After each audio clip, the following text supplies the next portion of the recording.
All right. Hi, Kenlin. This is Andrea and Zach and Hope. Here is our next idea based on the feedback we've received from you through Brenda and Paul. So, this idea here, I know you wanted to go the more superhero route, obviously, and so this is what we were inspired by. We kind of had the idea of having like more acrobatic type folks or tumblers or something like that. So maybe from the student that the school that you were planning on working with, maybe like somebody from the dance team, or I know some theatrical folks are really good dancers, so that might be kind of where you can tap into some of those skills. Our inspiration came from the fact that if you dig back into Manitowoc's history, there was in the 1930s a circus school that back then they took reformed convicts and taught them kind of different circusy skills and that sort of thing, and it kind of helped turn their life around. While that doesn't necessarily have to be the backstory for these characters, we kind of thought that maybe much like a lot of the superheroes too, like kind of the tropes that you see here a lot in a lot of superhero stories, is that they had a really rough younger life and they kind of turned it around and became super nice or super helpful.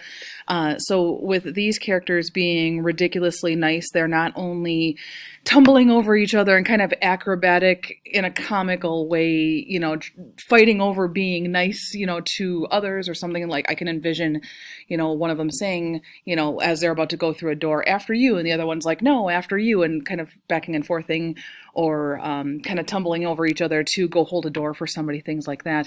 But they're also going out of their way to help others be ridiculously nice as well, so that they don't go down the path that these characters might have gone down when they were younger.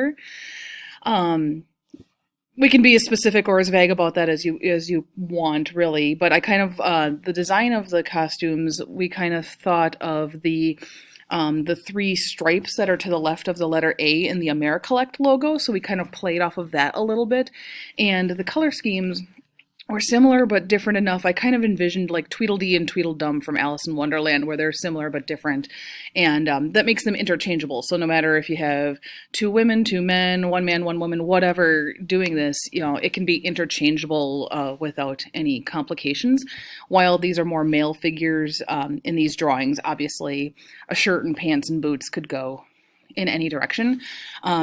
We didn't really want to do capes for the costumes, even though this is supposed to go the superhero route. The little flaps under the arms, sometimes you see in more acrobatic costumes, you see just like little flaps of fabric. So it kind of has that feel of a cape without being something that would interfere in their acrobatic antics, that sort of thing.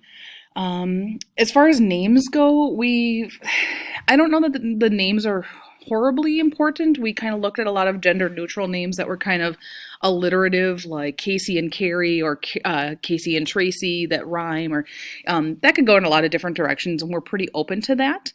So I hope you like this idea. I kind of made notes too, as far as I know, physically making the costumes aren't our responsibility, but something like this would be really easy to make. They're gender neutral, can kind of make it work with any temperature. So like if it's warm out, they can just wear the short sleeve t-shirts. During colder months, maybe they could wear like a long sleeve version of this. I don't know. I mean, I think this would be really easy to work with. So I think that's everything. If my partners that are sitting next to me have anything else to say, they're welcome to do so. Do you guys have anything? No. We hope you enjoy it. We were liking this idea and decided to get working on it. So, All right. Thank you so much for your consideration. Hope to hear from you soon.